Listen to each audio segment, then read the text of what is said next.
Hi అండి, నమస్తే. Welcome back to Ramya recipes vlogs. ఈరోజు వీడియో వచ్చేసి బెండకాయ పకోడీ లేదా ఫ్రై ఏదైనా అనొచ్చండి. దీన్ని చాలా బాగుంటుంది. తప్పకుండా ఒకసారి ట్రై చేసి చూడండి. నేను చెప్పినట్టు ఈ విధంగా ఒకసారి ట్రై చేసి చూడండి. ఇంకా ప్రాసెస్లోకి వెళ్ళిపోదాం. దీనికోసం ముందుగా ఒక పెద్ద బౌల్ తీసుకోవాలి. అందులో ముందుగానే కట్ చేసి పెట్టుకున్న 1/2 kg బెండకాయల్ని ఈ విధంగా కట్ చేసుకోవాలండి. లోపల గింజలన్నీ తీసేసి ఇలా పొడుగ్గా సన్నగా కట్ చేసుకోవాలి.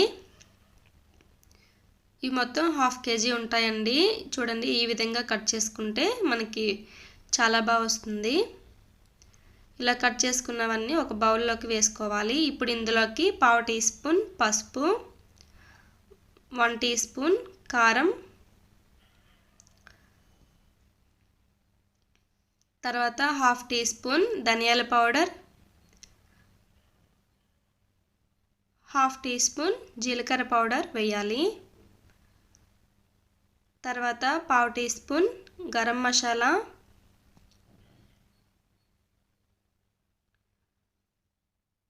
1/2 టీ స్పూన్ ఆమ్చూర్ పౌడర్ వేయాలి.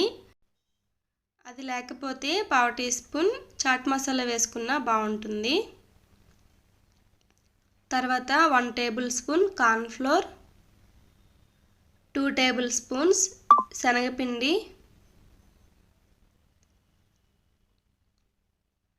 2 టేబుల్ స్పూన్స్ బియ్యపిండి,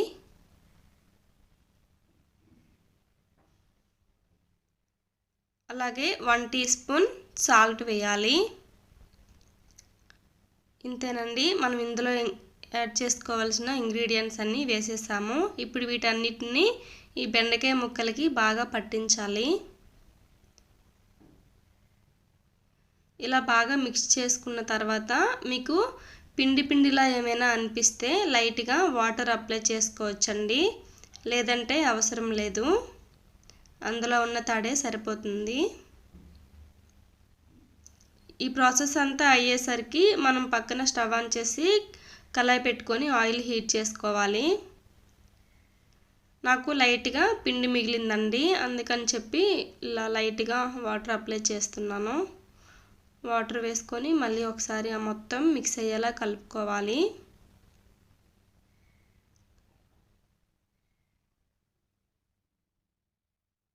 ఇలా కలుపుకున్న తర్వాత హీట్ అయిన ఆయిల్లో వేసుకోవడమే. ఆయిల్ మీడియం హీట్లో ఉండాలండి, మరి హైలో ఉండకూడదు. ఇప్పుడు బెండకాయ ముక్కలన్నిటిని ఇలా కొంచెంగా వేసుకొని మీడియం ఫ్లేమ్లో లేదా హై ఫ్లేమ్లో ఫ్రై చేసుకోవాలి.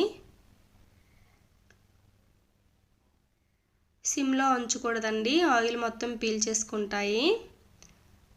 ఇలా నురుగులా ఫామ్ అవుతుంది. ఫ్రై అయ్యేటప్పుడు మనకి నురుగులా రాకపోతే చూడండి, ఈ విధంగా వస్తే మనకి ఇవి ఫ్రై అయిపోయినట్టే. ఇప్పుడు వీటిని ఒక ప్లేట్లోకి తీసుకోవాలి.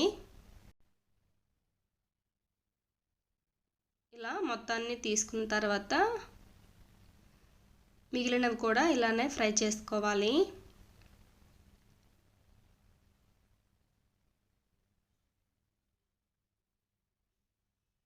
ఈ ఫ్రై చాలా బాగుంటుందండి.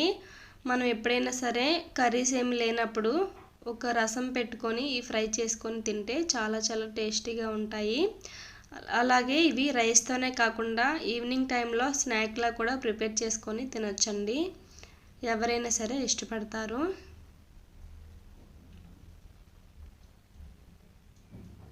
చూడండి, ఇవి కూడా ఫ్రై అయిపోయినాయి. ఇప్పుడు వీటిని కూడా ఒక ప్లేట్లోకి తీసేసుకోవాలి.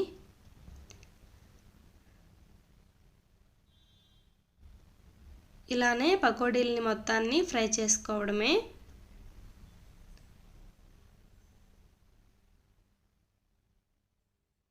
ఇంతేనండి, రెడీ అయిపోయినాయి. ఇప్పుడు ఒక ప్లేట్లోకి సర్వ్ చేసుకుందాం. టేస్టీ బెండకాయ పకోడీ రెడీ అయిపోయింది.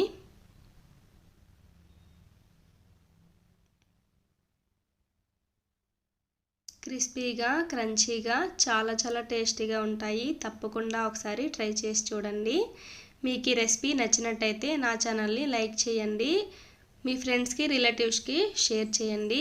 మీకు ఇంకేమైనా రెసిపీస్ కావాలంటే కామెంట్ సెక్షన్లో అడగండి. అలాగే మీకు ఈ రెసిపీ ఎలా వచ్చిందో కామెంట్ సెక్షన్లో నాతో తప్పకుండా షేర్ చేసుకోండి. మరిన్ని సింపుల్ క్విక్ రెసిపీస్ కోసం రమ్య రెసిపీస్ని సబ్స్క్రైబ్ చేసుకోండి. Thank you for watching.